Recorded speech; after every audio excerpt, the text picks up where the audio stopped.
మనం ఇప్పుడు వాక్య సందేశంలోకి వెళుదాం. వాక్య సందేశంలోకి వెళుతూ ప్రభును మనము స్తుతించే వారముగా, ప్రభును మనము ఆరాధించే వారముగా మనం ఉండాలని దేవుడు కోరుకుంటున్నాడు. ఇక్కడ దేవుడు ఒక మాట మాట్లాడాడు, స్తుతులు చెల్లించుట. ఏమన్నాడు ప్రభు? స్తుతులు చెల్లించుట. స్తుతులు దేవునికి ఎలా చెల్లించాలా అనే దానిని బట్టి ఇక్కడ ప్రభు చెప్తున్నాడు, స్తుతులు చెల్లించుట నువ్వు మానకూడదు అని దేవుని వాక్యము మనకు స్వచ్ఛంగా చెప్తా ఉంది. ఎందుకంటే స్తుతులు అంటే నీ స్థితిని మారుస్తుంది. స్తుతులు అంటే నీ స్థితిని మారుస్తుంది కనుక మనము స్తుతులు చెల్లించే వారంగా ఉండాలి. ఎవరికి చెల్లించాలి స్తుతులు అంటే? మన ప్రభు అయిన యేసు క్రీస్తు ప్రభుల వారికి మనము స్తుతులు చెల్లించాలి. ఎందుకు చెల్లించాలి అంటే ఆయన మానవాల కొరకు ఈ లోకానికి వచ్చాడు కనుక ఆయన రక్తము కార్చాడు కనుక మనలను పరిశుద్ధులుగా మార్చాడు.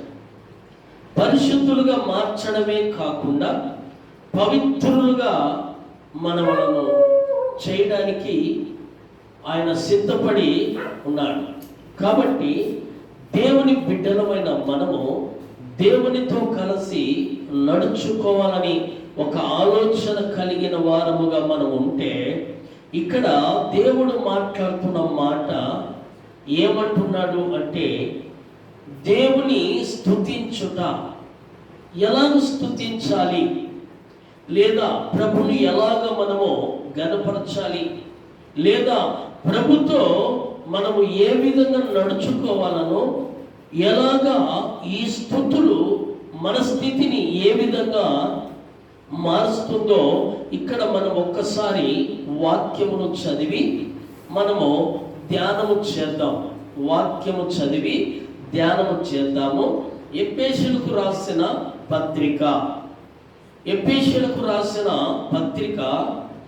5వ అధ్యాయము 20వ వాక్యములో దేవుడు మనతో మాట్లాడుతున్నాడు. ఆ మాటను మనము జాగ్రత్తగా చూద్దాం. మన ప్రభు అయిన యేసు క్రీస్తు పేరట సమస్తమును గూర్చి తండ్రి అయిన దేవునికి ఎల్లప్పుడూ కృతజ్ఞతాస్తుతులు చెల్లించచ్చు అన్నాడు. హల్లెలూయా, గట్టిగా చెప్దాం హల్లెలూయా. దేవునికి మహిమ కలుగునట్లుగా ఇక్కడ మనం ఒక చిన్న ప్రార్థన చేసుకొని వాక్య సందేశంలోకి వెళ్దాం. మంచి దేవా, యేసు నామములో ప్రార్థన చేస్తున్నాను తండ్రి, కనికరించండి ప్రభువా, కృప చూపించండి నాయన. చదవబడిన లేఖనము నీది, ఆ లేఖనము వివరించగలిగిన ఆ జ్ఞానాన్ని నాకు దయచేసి మీరు మహిమ పొందాలని యేసు నామములో ప్రార్థిస్తున్నాను కన్న తండ్రి, ఆమేన్ ఆమేన్. ఇక్కడ చదవబడిన లేఖనం మనకేమని తెలియజేస్తా ఉంది అంటే, మన ప్రభువైన యేసు క్రీస్తు పేరట సమస్తమును గూర్చి తండ్రి అయిన దేవునికి ఎల్లప్పుడూ కృతజ్ఞతాస్తుతులు చెల్లించొచ్చు అన్నాడు. ఎవరికి చెల్లించాలి మనము? యేసు ప్రభుల వారికి మనము కృతజ్ఞతాస్తుతులు మనము చెల్లించాలి. ఎందుకంటే ఆయన ఈ లోకానికి వచ్చాడు కనుక మనం ఆయనకు కృతజ్ఞతాస్తుతులు చెల్లించాలి. ఆయన మన కోసం వచ్చాడు కనుకనే మనం ఆయనకు కృతజ్ఞతాస్తుతులు స్తోత్రములు మనము చెల్లించాలి. ఆయన ఎవరి కోసమే రాలేదు. లేఖనంలో కూడా ప్రభు చెప్పాడు, నేను మానవుల కొరకే ఈ లోకానికి వచ్చాను అన్నాడు. దాంట్లో మరొక మాట కూడా అన్నాడు ప్రభు, నేను రోగుల కొరకే వచ్చాను కానీ ఆరోగ్యవంతుల కొరకు రాలేదన్నాడు ప్రభు. మరి రోగులుగా ఉన్న మనము ఆ రోగమును మనము బాగు చేసుకోవాలంటే, ఆ రోగము మనలో లేకుండా పోవాలంటే మనకు కృతజ్ఞత స్తుతులు మన నోటి గుండా ఆయనకు చెల్లించే వారముగా ఉండాలి. చప్పట్లు కొడుతూ ప్రభునామని మహిమ పరుద్దామా. దేవుడు ఎంత చక్కనైన మాట మనతో చెప్తున్నాడు అని అంటే, ఎల్లప్పుడూ ప్రభుకు మనము కృతజ్ఞతాస్తుతులు చెల్లించే వారముగా ఉండాలంట. అలాగా ఉన్నప్పుడు ఏమైతుందంటే ఆ కృతజ్ఞతాస్తుతులే మన స్థితిని మార్చి మన స్థితిని యేసయ్య చేతిలో పెడుతుంది. మన స్థితిని అంతా మార్చి యేసయ్యకు దగ్గరగా చేస్తుంది. మన స్థితిని అంతటిని మార్చి యేసయ్యకు మనకు అనుబంధముగా చేస్తుంది. మన స్థుతులు యేసయ్యకు మనకు ఎలా ఉంటామంటే దగ్గరగా ఉంటాం. అలాగా ఉండాలనే దేవుడు కోరుకుంటున్నాడు. దేవునికి మనకు చాలా దగ్గరగా ఉండాలి. ఆయనకు మనము దూరం అయిపోయినామా, దానికి మనము దూరం అయిపోతే అపవాదికి దగ్గర అయిపోతాం. అది మాత్రము ఖచ్చితం. ఎందుకంటే దేవునికి దగ్గరై ఉన్న ఏ బిడ్డైనా, దేవుని అనుసరించి నడుస్తున్న ఏ బిడ్డైనా, దేవుని మాటకు లోబడుతున్న ఏ బిడ్డైనా దేవునికి దగ్గరగానే ఉంటుంది, కానీ దేవునికి దూరము కాలేదు. ఎందుకంటే దేవుడు అంటున్నాడు ఎల్లప్పుడూ స్తుతులు చెల్లించాలి. మన నోటి గుండా ఏముండాలంటే స్తుతి ఉండాలి. స్తుతులు మన నోటి గుండా నానుతూ ఉండాలి. స్తుతులు ఎప్పుడైతే మన నోటి గుండా నానుతూ ఎప్పుడైతే ఉంటావో అప్పుడు మన స్థితిని మార్చగలిగిన శక్తి పరలోకం నుంచి, తండ్రి దగ్గర నుంచి మనకు వస్తుంది. చప్పట్లు కొడుతూ ప్రభునామని మహిమ పడుదాం. చూద్దాము మరొక మాట అక్కడ మరొక మాట కనుక మనము చూద్దాం. హెబ్రీయులకు రాసిన పత్రిక చూద్దాం. హెబ్రీయులకు రాసిన పత్రికలో ప్రభు మరొక మాట రాయించాడు. 13వ అధ్యాయంలోకి రండి. హెబ్రీయులకు రాసిన పత్రిక 13వ అధ్యాయము 15వ వాక్యములో దేవుడు ఒక మాట మాట్లాడినాడు. ఆ మాటను మనము జాగ్రత్తగా చూద్దాం. కాబట్టి ఆయన ద్వారా మనము దేవునికి ఎల్లప్పుడూ స్తుతి యాగము చేయుదము, అనగా ఆయన నామమును ఒప్పుకొనుచు జీవబలములు అర్పించదము. హల్లెలూయా. దేవుని నామమును మనము ఒప్పుకోవాలి. దేవుని నామమును మనము ఎప్పుడైతే ఒప్పుకుంటామో, ఒప్పుకున్న మనము జీవబలులు. దేవునికి కావాల్సినది నీ ఆస్తి కాదు, దేవునికి కావాల్సింది నీ అంతస్తు కాదు, దేవునికి కావాల్సింది నీ అధికారము కాదు, కానీ దేవునికి కావలసినది నీ నోటి గుండా జీవబలులు ఆయనకు కావాలి. ఆయన ఎందుకంటే జీవాధిపతి, ఆయన జీవం కలిగిన దేవుడు, ఆయన యుగయుగములు జీవిస్తున్న జీవం కలిగిన దేవుడు. ఆయన మరణాన్ని గెలిచినవాడు, మరణాన్ని జయించినవాడు, ముజ్జించేడుగా లేచినవాడు. కనుకనే ఆయన మన స్తుతుల మీద ఆసీనుడై ఉన్నాడు. గనుకనే ఆయనకు మనము స్తుతులు చెల్లించాలి. ఆయనకు జీవబలులు మనము చెల్లించే వారముగా ఉన్నాం. అలాగ ఉండాలని దేవుడు కోరుకుంటున్నాడు. చూడండి ఎంత చక్కనైన మాట దేవుడు మనమై, చూడు ఎంత చక్కనైన మాట దేవుడు మనతో మాట్లాడుతున్నాడంటే, కాబట్టి ఆయన ద్వారా మనము దేవునికి ఎవరి ద్వారాగా అంటే దేవుని ద్వారాగా మనము ఎల్లప్పుడూ మనమేమొచ్చాలి? జీవబలులు ఎల్లప్పుడూ మనము చెల్లించే వారముగా ఉండాలని దేవుని వాక్యము మనకు సెలవిస్తా ఉంది. హల్లెలూయా. కాబట్టి దేవుని బిడ్డలమైన మనము ఇక్కడ దేవుడు మాట్లాడుతున్నాడు. ఒక మాట ఏమంటున్నాడంటే, ఎల్లప్పుడూ దేవుడు మాట్లాడుతున్న మాట ఎల్లప్పుడూ స్తుతి యాగము, ఎల్లప్పుడూ స్తుతి యాగము చేసెదము అనగా ఆయన నామము, ఆయన నామమును మనము ఒప్పుకోవాలి. ఆయన నామము పూజదగిన నామమది, ఆయన నామము పరిశుద్ధమైనది, ఆయన నామము పూజదగినది, ఆయన నామము పరిశుద్ధమైనది, ఆయన నామము పవిత్రమైన నామమది. ఆ నామాన్ని బట్టి మనము జీవబలులు దేవునికి మనము అర్పించే వారముగా ఉండాలని దేవుని వాక్యము సెలవిస్తా ఉంది. హల్లెలూయా. చూద్దామా? మరొక మాట అక్కడ చూద్దాం. మరొక మాట, మొదటి మాట మనం ఏమని? కృతజ్ఞతాస్తుతులు దేవునికి చెల్లించాలి. రెండో మాట, జీవబలులు మనము చెల్లించే వారంగా ఉండాలని దేవుడు కోరుకుంటున్నాడు. మరి ఇక్కడ మూడో మాటకు మనం వస్తాం. మూడో మాటకు వద్దాం.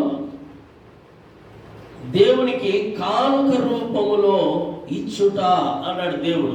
కానుక, దేవునికి కానుక ఇవ్వడంలో ఏమి ఇవ్వాలి అని అంటే ఇక్కడ రాయించాడు. 2 కొరింథీయులకు రాసిన పత్రిక, 2 కొరింథీయులకు రాసిన పత్రికలో దేవుడు ఒక మాట మాట్లాడినాడు. ఆ మాటను మనము జాగ్రత్తగా చూద్దాం. 9వ అధ్యాయము, 2 కొరింథీయులకు రాసిన పత్రిక 9వ అధ్యాయము 7వ వాక్యములో దేవుడు మనతో మాట్లాడుతున్నాడు. ఆ మాటను మనము జాగ్రత్తగా చదువుకొని మనము తెలుసుకొని ఆ విధంగా నడుచుకుందాం. దేవుడు మనలను, మన కుటుంబాలను ప్రభు దీవించునుగాక. ఆమేన్. ఇక్కడ చూద్దాం. సొనుగు కొనకయు బలవంతముగా కాకయు ప్రతి వాడును తన హృదయములో నిశ్చయించుకొనిన ప్రకారము ఇవ్వవలెను. దేవుడు ఉత్సాహముగా ఇచ్చిన వానిని ప్రేమించును. హల్లెలూయా, హల్లెలూయా. కొంతమంది, చాలా మంది ఉంటారు, కొంతమంది దేవునికి ఏదైనా ఇచ్చేటప్పుడు సొనుగుతూ ఉంటారు. దేవునికి ఏదైనా ఇచ్చేటప్పుడు సొనుగుతూ ఇస్తారంట, గొనుగుతూ ఇస్తారంట. అలాంటి వారు ఉన్నారు గనకనే దేవుడి లేఖనాన్ని రాయించాడు. సొనిగే వారిని చూశాడు ప్రభు, గొనిగే వారిని చూశాడు ప్రభు. అందుకోసమే సొనగకుండా, గొనగకుండా ఏ విధంగా మనం ఆయనకు ఇవ్వాలా అనంటే నిశ్చయించుకొని ఆ ప్రకారము ఆయనకు ఇవ్వాలంట. నువ్వు ఇవ్వాలని దేవునికి నువ్వు కోరుకున్నావా? దేవునికి నేను పరిపూర్ణంగా మంచివే ఇవ్వాలనుకున్నావా? ప్రార్థన కావచ్చు, అర్పణలే కావచ్చు, లేదా ఆయనకు ఇవ్వాల్సినది ఏదైనా కానీ నీ మనసులో కొరత లేకోకుండా నీవు ఆయనకు ఎప్పుడైతే ఇవ్వడానికి నువ్వు ఇష్టపడతావో దేవుడు అంటున్నాడు. ఏమంటున్నాడు అక్కడ? దేవుడు ఏమంటున్నాడు చూద్దామా? నిశ్చయించుకునిన ప్రకారము ఇవ్వవలెను. దేవుడు ఉత్సాహంగా ఇచ్చువానిని ప్రేమించును. ఎవరిస్తారు ఉత్సాహంగా అంటే మనం ఇవ్వాలని కోరుకుంటున్నాడు దేవుడు. నువ్వు ఉత్సాహంగా ఇవ్వాలి. ఇచ్చేదేదో ఇస్తూ సొనుగుతూ గొనుగుతూ ఆగండం చేస్తూ ఇబ్బంది పడుతూ అట్టిస్తే దేవునికి ఇష్టమా? లేదు. అందుకే కదా కయ్యూను హేబేలు ఇద్దరు ఉన్నారు. కయ్యూను ఉన్నాడు, హేబేలు ఉన్నాడు. ఇద్దరు ఒక తల్లి బిడ్డలే, లేదా ఒక తల్లి కొడుకులే. వారిద్దరూ దేవుడు ఇచ్చాడు కనుక దేవునికి ఇవ్వాలని ఆలోచన కలిగిన వారుగా ఉంటూ ఇద్దరు ఒక తల్లి పిల్లలే. ఒకడేమో సేద్యపరచువాడు, ఒకడేమో గొర్రెల కాపరి. మరి గొర్రెల కాపరిగా ఉన్న ఈ వ్యక్తి ఏం చేశాడంటే, హేబేలు ఏమి చేశాడు అనంటే తన మందలోకి వెళ్ళి మంచి ప్రతిష్టమైనటి 2 పొట్టెళ్ళు తీసుకొని వచ్చాడు. అయితే కయ్యను తీసుకొని వచ్చాడు. ఏం తీసుకొని వచ్చాడు అంటే పొలము పంటలోకి వెళ్ళి కయ్యను తీసుకొచ్చిన పొలము ఏమిటి అంటే తాను తరకగా ఉన్నట్టి గట్టి గింజలన్నీ ఇంటికి పంపించుకొని తాలు గింజలు తీసుకొని దేవుని సన్నిధికి వచ్చాడు. దేవుని సన్నిధికి వచ్చాడు కనుక దేవునికి అర్పించాలి అని ఇద్దరు ఏం చేశారంటే బలులు అర్పించడానికి ఇద్దరు సిద్ధపడినారు. కానీ అయితే దేవుడు చూశాడు. మనం ఏం చూస్తాము అంటే పై రూపము చూస్తాం. పై రూపము చూసి ఈడు ఇంత బలాఢ్యుడు, ఈడు ఎంత ఎత్తుగా ఉన్నాడు, ఈడు ఇంత బలముగా ఉన్నాడు, ఇంత గొప్పగా ఉన్నాడని ఆలోచన కలిగి అందరూ ఉండవచ్చు. కానీ దేవుడు మన అంతరంగాన్ని చూసే దేవుడుగా ఉన్నాడు. కాబట్టి కయ్యూనులో ఉన్న ఆ గుణలక్షణాలను దేవుడు చూశాడు. హేబేలులో ఉన్న గుణలక్షణాలు కనుక దేవుడు చూశాడు. చూసినప్పుడు హేబేలు అర్పణను ప్రభు అంగీకరించాడు. కానీ కయ్యూను అర్పణను దేవుడు అంగీకరించాలి. ఎందుకు అంగీకరించలేదు అంటే దేవునికి ఇచ్చేటప్పుడు ఏదైనా నువ్వు సొనగకుండా గొనగకుండా నువ్వు ఏ విధంగా ఇయ్యాలంటే సంతోషంగా దేవునికి నువ్వు ఇస్తే దేవుడు నిన్ను నిండా రైతునిగా నిన్ను ఆశీర్వదించడానికి సమర్థుడుగా ఉన్నాడు. చప్పట్లు కొడుతూ ప్రభునామాని మహిమ పలుకుతాం. మన బలులు ఎలాగ ఉండాలంటే సొనగకూడదు, కొనగకూడదు, అలాగా ఉండాలి. మనం దేవునికి ప్రార్థన చేస్తూ ఉంటారు. అమ్మ ఇంతసేపు ప్రార్థన అని కొనుగుతూ ఉంటారు కొంతమంది. ఇంతసేపు వాక్యం చదివేది దేవునికని కొనుగుతూ ఉంటారు. అలాగా కొనిగితే దేవుడు ఇష్టం లేదన్నాడు. అలాగే కొనిగే వాళ్ళు సొనిగే వాళ్ళంటే నాకు ఇష్టం లేదన్నాడు ప్రభు. ఎవరైతే సంతోషంగా, ఎవరైతే ఆనందంగా, ఎవరైతే నా దగ్గరికి సొనుగుతూ కొనుగుతూ రాకూడదు, కానీ నా దగ్గరికి రావాలంటే ఒక ఆనందముగా రావాలి.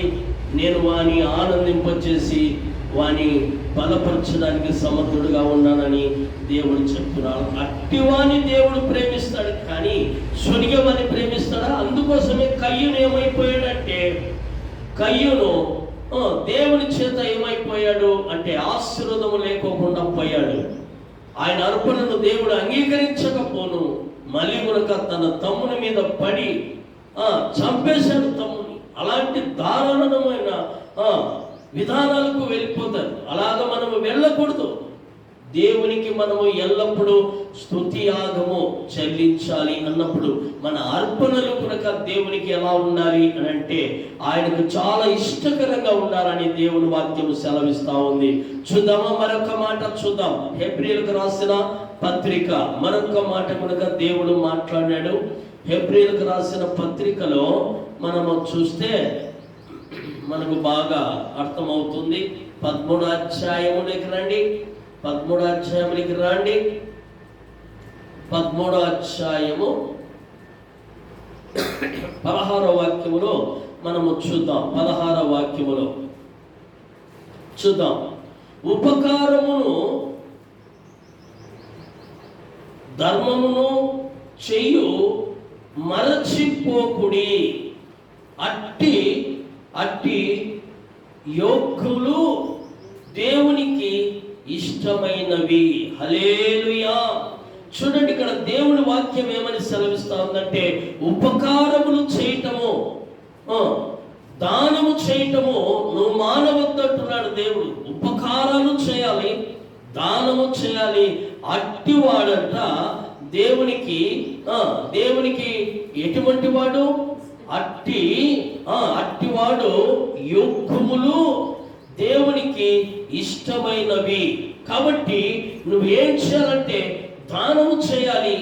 నీవు దేవుని బిడ్డలకు నువ్వు ఏం చేయాలంటే దానము చేయాలి. దానము చేయటం అనేది, ఉపకారము చేయడం అనేది, దానము చేయడం అనేది అది దేవునికి చాలా ఇష్టము. ఎందుకంటే అక్కడ దేవుడు ఒక వ్యక్తిని చూశాడు.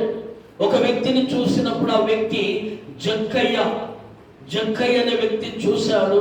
జక్కయ్యను చెట్టెక్కింది చూసి దేవుడు కిందికి పిలిచాడు.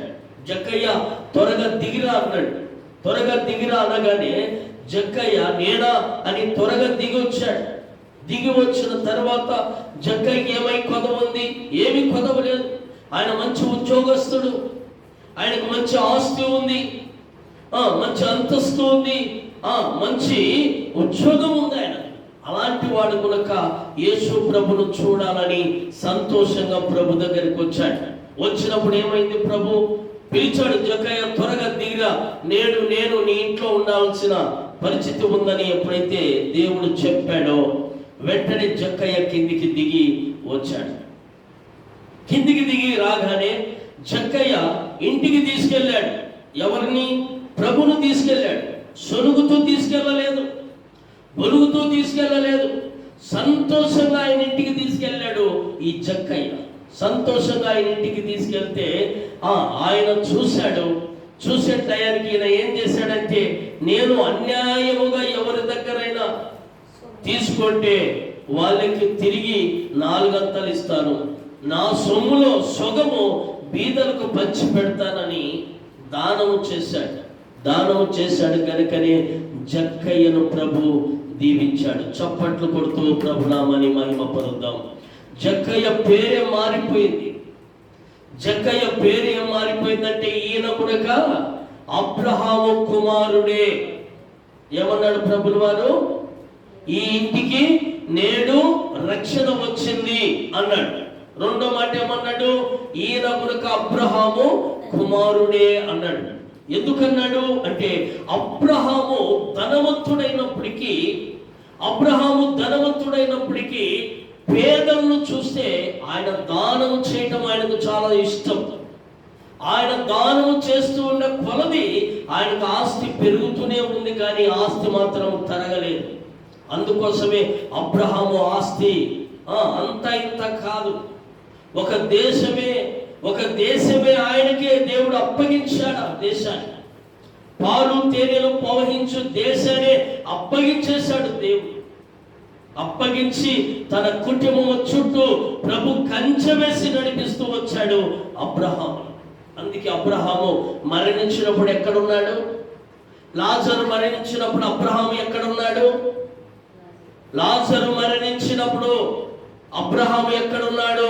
ధనవంతుడు మరణించినప్పుడు అబ్రహాము ఎక్కడ ఉన్నాడు అనంటే పరలోక రాజ్యములో ఉన్నాడు. ఎవరున్నారు పరలోక రాజ్యములో? అబ్రహాము ఉన్నాడు. అక్కడ అబ్రహాము ఉన్న దానిని బట్టే కదా ఆ లాజరేమో నీ రొమ్మున కూర్చున్నాడయ్యా, నేనేమో నీళ్లు లేక దప్పికితో నేను ఈ అగ్ని మంటలలో వేతన పడుతున్నాను, లాజరు పంపించయ్యా, చిటికి నీళ్ళు అద్ది నా నోట్లో నా కొనను తాకించమని చెప్పి ధనవంతుడు పలుకుతూ వచ్చాడు. కాబట్టి అబ్రహాము పరలోక రాజ్యంలో ఉన్నాడు. ఆయన మరణించిన తర్వాత ఎక్కడున్నాడు? అబ్రహాము పరలోక రాజ్యములో దేవుని సింహాసనము దగ్గర ఉన్నాడు. మరి లాజరు దరిద్రంగా బతికాడు కానీ అన్యాయం చేయకుండా, ఒకరి సొమ్ము ఆశించకుండా, దొంగతనం చేయకుండా, వ్యభిచారం చేయకుండా ఈ విధంగా బతికాడు లాజరు చనిపోయి దరిద్రంగా బతికిన పరలోక రాజ్యంలో అబ్రహాము రొమ్మున కూర్చొని ఉన్నాడు. చప్పట్లు కొడుతూ ప్రభునామాని మహిమ పరుద్దాం. బెంజి కారులో తిరిగి తెల్లగా బట్టలేసుకొని వాని సొమ్ము ఈయన సొమ్ము కొల్లగొట్టుకొని ఆడింత ఈడింత దోచుకొని వానికి మోసం చేసి ఈయనకి మోసం చేసి సంపాదించుకొని ధనవంతుడు ఎక్కడున్నాడు? అగ్ని మంటలలో నేను వేతన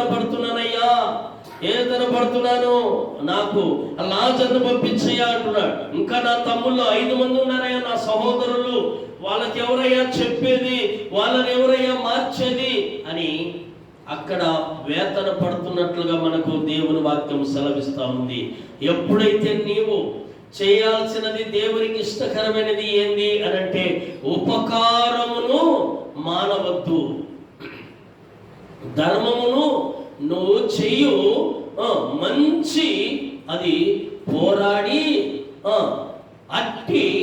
యోగ్యులను దేవునికి ఇష్టులైన వారు. హల్లెలూయా. దేవునికి ఎలాంటి వాళ్ళు ఇష్టలు అంటే దాన ధర్మము చేసేవాళ్ళు, ఉపకారము చేసేవాళ్ళు, అపకారం చేసేవాళ్ళు కాదు. అపకారం చేసే వాళ్ళు చాలా మంది ఉంటారు, కానీ అపకారం చేసే వాళ్ళకు దేవుడు తోడు ఉంటాడు. ఉపకారము చేసే వాళ్ళకు ప్రభు తోడుగా ఉంటాడు. అందుకే ఉపకారము చేసేవాడు ఎవరు అంటే జక్కయ్య ఉపకారం చేస్తున్నాడు కనుకనే ప్రభు తోడుండి నడిపిస్తూ వచ్చాడు. మరి అపకారం చేయవాడు కనుక ఉన్నాడు, అపకారం చేయవాడు ఉన్నాడు. యూదా ఇస్కరేతులాగా ఉంటారు చాలా మంది. ఎందుకంటే భార్యను సరిగా ప్రేమించలేడు, తర్వాత భర్తను సరిగా ప్రేమించలేరు, కానీ ఎవరు బాటలో వాళ్ళు నడుచుకుంటా ఉంటారు.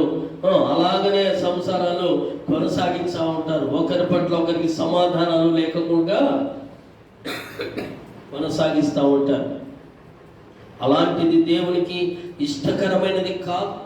కాబట్టి దేవుని బిడ్డలారా గమనించండి, దేవునికి ఎట్టి వాటలు అంటే దేవునికి ఇష్టము అంటే ఉపకారము చేయువారు అంటే దేవునికి ఇష్టమని దేవుడు చెప్తున్నాడు. ధర్మము చెయ్యు మరచిపోకుడి. ధర్మము చేయడము మర్చిపోకూడదు. మనము ఉపకారము చేయడం మర్చిపోకూడదు, ధర్మము చేయడము మనము మర్చిపోకుండా మన దగ్గర ఉన్న కాడికే మనము ఉపకారము చేస్తూ మనము దానము చేస్తూ మనం ముందుకు నడవాలని దేవుని వాక్యము సెలవిస్తూ ఉంది. అట్టివారు దేవునికి ఇష్టలని దేవుని వాక్యం సెలవిస్తూ ఉంది గనక చప్పట్లు కొడుతూ ప్రభునామని మహిమ పరుద్దాం. చూద్దాం 2 కొరింథీయులకు రాసిన పత్రిక మరొక మాట కనుక మనము చూద్దాం. అక్కడ 2 కొరింథీయులకు రాసిన పత్రిక చూద్దాం ఏం మాట్లాడాడు ప్రభు. చూద్దాం 8వ అధ్యాయంలోకి రండి. 8వ అధ్యాయము 2 కొరింథీయులకు రాసిన పత్రిక 8వ అధ్యాయము 5వ వాక్యాన్ని మనము చూద్దాం. 5వ వాక్యాన్ని చూద్దాం. ఇదియు కాక మొదట ప్రభువునకును దేవుని చిత్తము వలన మనకును తన్నును తామే అప్పగించుకొనేది ఇట్టి ఇంతగా చేయుదురని మేమనుకుందుము. హల్లెలూయా. ఇక్కడ దేవుని వాక్యం సెలవిస్తా ఉంది. ఏమని సెలవిస్తా ఉంది అంటే ఇదియుగాక మొదట ప్రభువునకును దేవుని చిత్తము వలన చేయుదురని మేమనుకుందుము. హల్లెలూయా. అందరూ అనుకున్నారంట ఇదంతా ప్రభు చిత్తముగా చేస్తారు, ప్రభు మార్గములో నడుస్తున్నాము, ప్రభును బట్టే నడుస్తున్నాము, దేవుని చిత్తాన్ని నెరవేరుస్తున్నామని చాలా మంది మందిరాలకు వస్తూ ఉంటారు. ప్రభు చిత్తమును నెరవేరుస్తున్నాం అనుకుంటా ఉంటారు. ప్రభు ప్రకారమే మేము నడుస్తున్నామని చాలా మంది మనతో కనుక అంటూ ఉంటారు. అయితే ఇక్కడ దేవుని వాక్యము సెలవిస్తా ఉంది. ఏమని సెలవిస్తా ఉంది అని అంటే ఇక్కడ ఇదియుగాక మొదట ప్రభువునకును దేవుని చిత్తము వలన మనకును తన్నును తామే అప్పగించుకొనిరి. ఎవరిని అప్పగించుకున్నారు? తమ్ము తామే అప్పగించుకున్నారు. అలాగా అప్పగించుకొని దేవుని పనిలో మనము పాలివారముగా మనం ఉండాలి. ఎవరో చెప్తే అప్పగించుకోవడము కాదు, ఎవరో చెప్తే మనము నడుచుకోవడము కాదు, కానీ మనంతకు మనమే. ఎవరో బలవంతం చేస్తే మనము దేవునికి అప్పగించుకోకూడదు. మనము ఎవరో బలవంతం చేస్తే మనము అప్పగించుకోకూడదు, కానీ మనంతకు మనమే అప్పగించుకొని దేవుని మార్గంలో మనము నడిచే వారముగా ఉండాలి. అలాగ ఉంటూ మొదటి మాట మనం ఏమని నేర్చుకున్నామో స్తుతులు చెల్లించుట నేర్చుకున్నాం. మొదటి మాట స్తుతులు చెల్లించుకుందామని నేర్చుకుంటూ వచ్చాము. రెండో మాట చీమ బలులు, అర్పణలు అర్పించే వారముగా మనం ఉండాలని మనము నేర్చుకుంటూ వచ్చాం. మూడో మాట కానుక రూపములో ఇచ్చుట. ఎవరికి ఇవ్వాలి? దేవునికి. దేవునికి మనము కానుకలు ఇవ్వాలి. దేవునికి మనము దశమ భాగాలు ఇవ్వాలి. దేవునికి మనకు దేవుడు ఎంత ఇస్తే దానికి తగినంత మనము దేవునికి అర్పించే వారంగా ఉండాలని మనము నేర్చుకుంటూ వచ్చాం.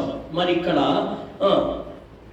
నాలుగో మాట మనల్ని ఏం చెప్తున్నా అంటే తమ్మును తామే అప్పగించుకొనుట అంటున్నాడు.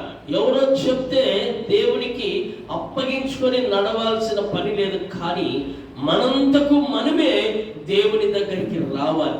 మనంతకు మనమే దేవుని దగ్గరికి వస్తే, మనంతకు మనమే దేవుని కనుగొంటే, మనంతకు మనమే దేవునితో నడుచుకుంటే మనకు పరిపూర్ణంగా తెలుస్తుంది.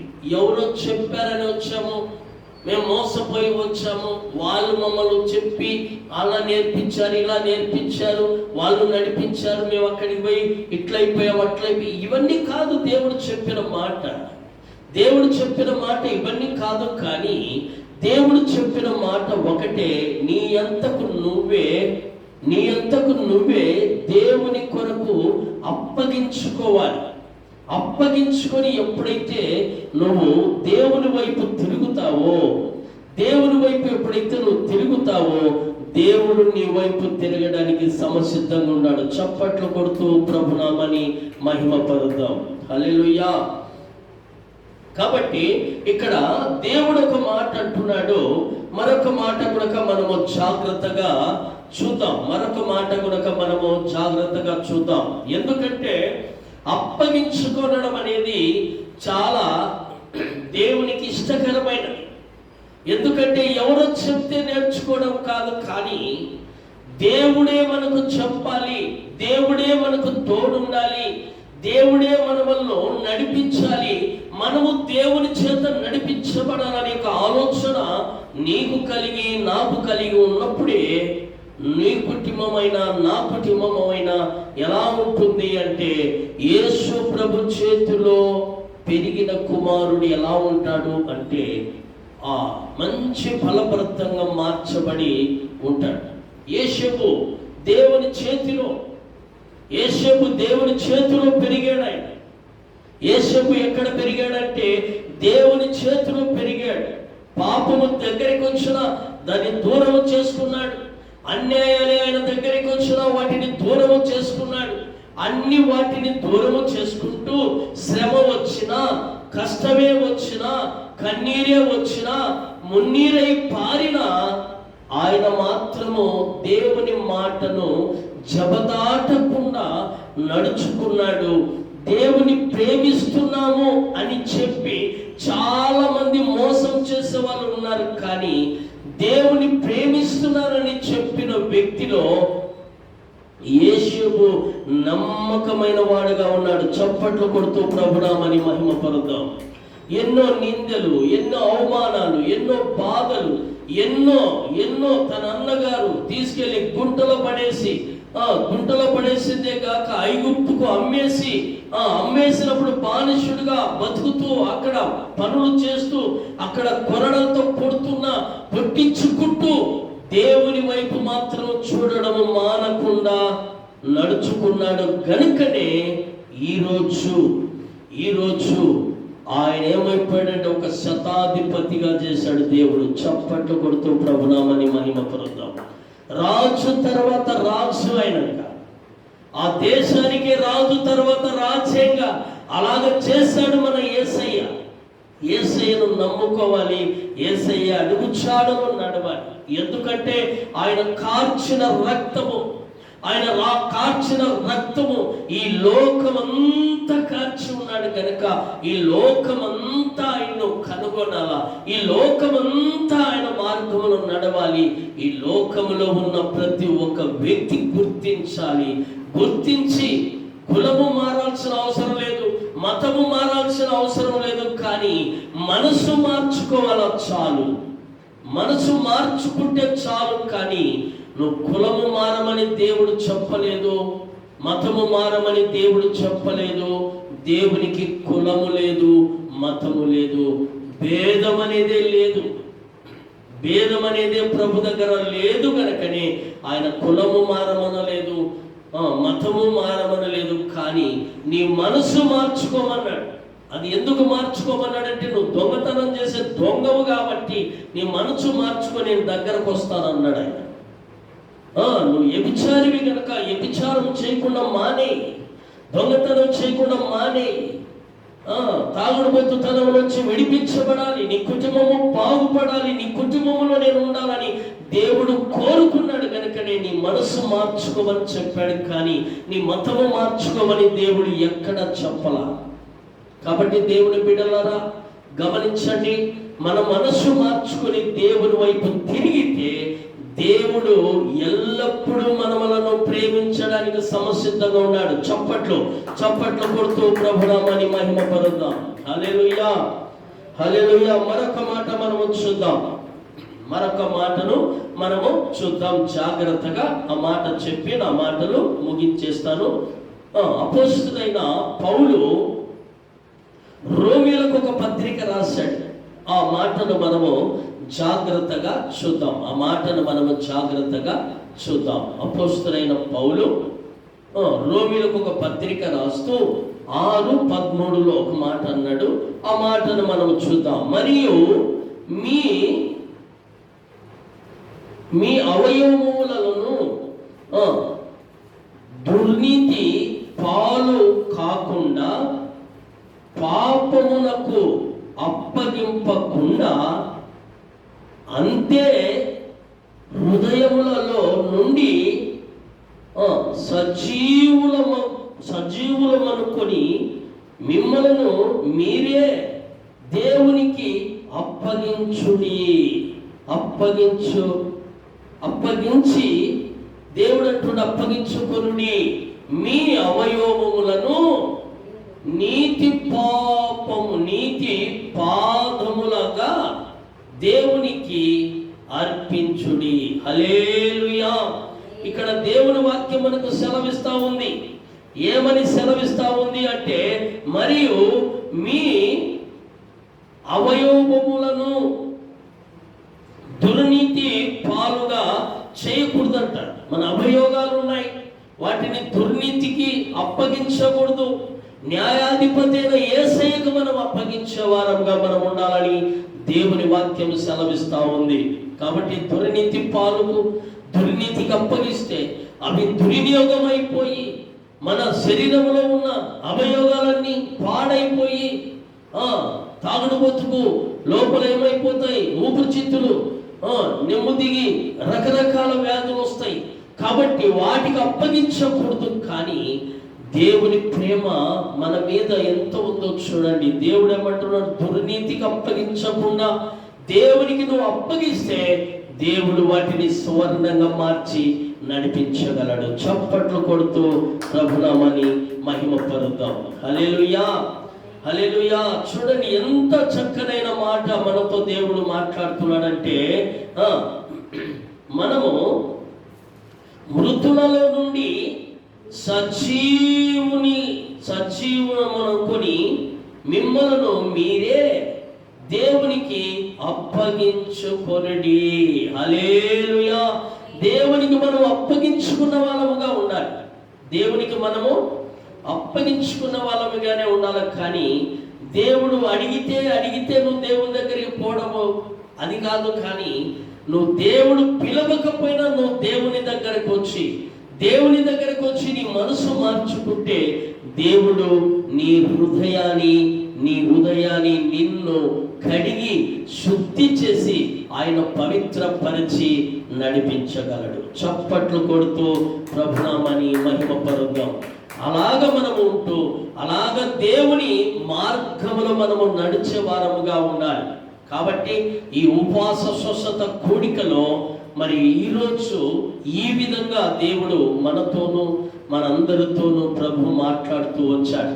కాబట్టి మనం ఏ విధంగా ఉండాలంటే దేవునికి స్తుతి యాగములు చేసేవారముగా మనము ఉండాలి అని దేవుడు మనతో మాట్లాడుతూ వచ్చాడు. మనము దేవునికి ఎల్లప్పుడూ స్తుతులు చెల్లించాలి. దేవునికి ఎల్లప్పుడూ మనము అర్పణలు అర్పిస్తూ ఉండాలి. దేవునికి మన సమస్తము, మనలో ఉన్న అవయోగాలన్నీ దుర్నీతికి అప్పగించకుండా మన దేవునికి మనము అప్పగిస్తే దేవుడు వాటిని పరిశుద్ధపరిచి పవిత్రుడిగా చేసి పరిశుద్ధమైన బాటలో నిన్ను నడిపించి పరలోక రాజ్యానికి నిన్ను నన్ను చేర్చడానికి సమర్థుడుగా ఉన్నాడు. చప్పట్లు కొడుతూ ప్రభునామాన్ని మహిమపరుద్దాం. దేవుని మాటలను దీవించి ఆశీర్వదించి బలపరచును గాక. ఆమేన్. హల్లెలూయా, హల్లెలూయా. దేవునికి మహిమ కలుగు.